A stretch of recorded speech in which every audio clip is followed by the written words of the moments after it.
Shalom peuple de Dieu, nous bénissons le Seigneur pour sa grâce. Quelle joie, quel plaisir encore une fois de plus pour moi de me retrouver devant vos écrans en ces derniers jours de la semaine.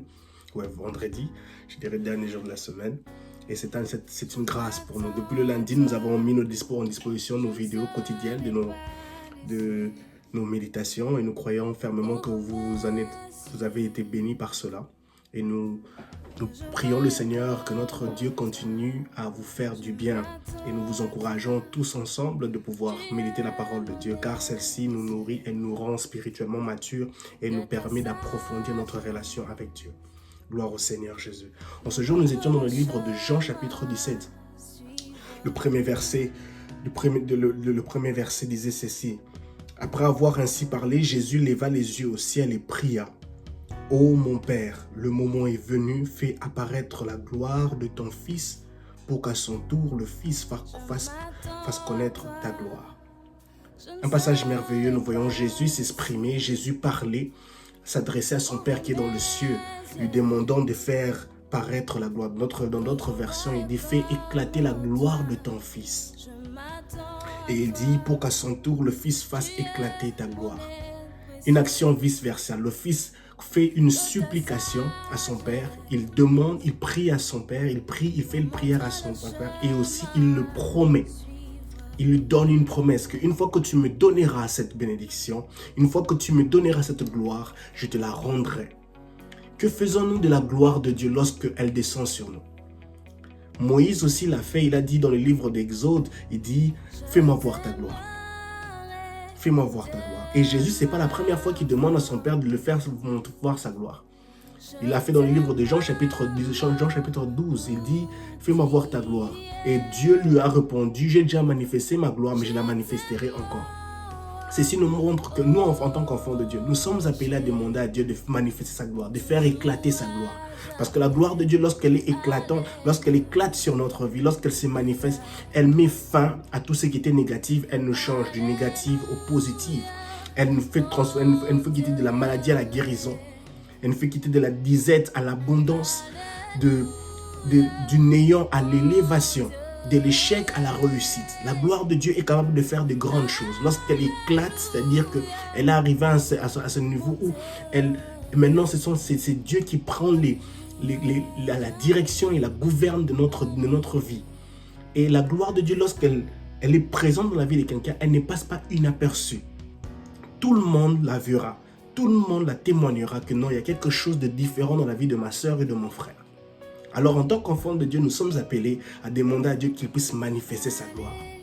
Sa gloire dans notre santé, sa gloire dans nos maisons, sa gloire dans nos relations, sa gloire dans nos ministères, sa gloire dans nos combats cachés, sa gloire dans tout ce qui est de nous et face à nous.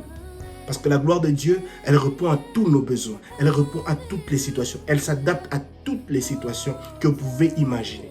Donc la gloire de Dieu ne peut pas être minimisée. Alors ceci est très très important pour nous en tant qu'enfants de Dieu. Mais la deuxième chose, ce que nous devons aussi faire, c'est comme Jésus. Lorsque cette gloire vient, qui est synonyme de bénédiction, de guérison, d'élévation, utilisons cette gloire, ce moment de gloire-là, usons de ce moment de gloire-là pour témoigner Christ, pour gagner des âmes, pour dire à des personnes, si tu vois cette bénédiction, cette élévation, cette guérison que j'ai obtenue, cette promotion que j'ai obtenue au boulot, ce n'est pas à cause de mes propres efforts. C'est Dieu lui-même qui me l'a donné. C'est Jésus-Christ, le mort et le ressuscité.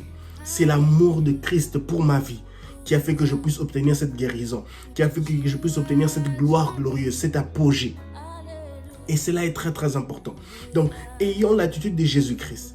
Non seulement nous demandons, mais aussi nous promettons aussi de lui rester fidèle. Anne, pendant qu'elle était en train de chercher à avoir un enfant, elle a dit, si tu me donnes un enfant, je te le promets, je le consacrerai à l'église. Il sera consacré au temple. Et Dieu aime ça. Dieu, quand il voit ses intérêts dans une prière, dans une supplication, il intervient, il se manifeste parce qu'il trouve ses intérêts. Est-ce que tes prières, lorsque tu fais monter tes prières à Dieu, Dieu voit-il ses intérêts à l'intérieur? C'est une des questions que nous devons nous poser. C'est pour cela c'est vice-versa. Nous faisons une supplication et nous donnons aussi une promesse. Jabez a dit, si tu me bénis, si tu étends mes limites. En fait, et la suite, c'est qu'on voit que Dieu a étendu ses limites. Dieu est prêt à t'offrir sa gloire, à manifester sa gloire. Mais il attend quelque chose de nous en retour. Éphésiens chapitre 5, le verset 17 le dit.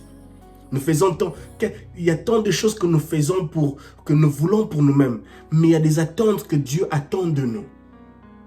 Et Jésus ici nous montre dans le livre de Jean chapitre 17, le verset 1. Il demande à son Père la gloire, mais il dit qu'afin, en retour, que le Fils fasse connaître ta gloire, fais connaître la gloire de Dieu à ces personnes qui t'entourent. Et c'est là dans le nom puissant de Jésus. Ayons ces signes, cette attitude de reconnaissance. Nous voici à la fin de la semaine. Cette semaine a été peut-être une semaine très difficile. Mais cette gloire, je suis sûr et certain que d'une manière ou d'une autre, nous avons témoigné la gloire de Dieu. Alors, ayons cette attitude de reconnaissance pour dire à Dieu, Seigneur, je te rends gloire pour ce que tu as manifesté dans ma vie, pour ce que tu as fait dans mon foyer, dans mes finances, au travail. Et me voici pour témoigner ta gloire.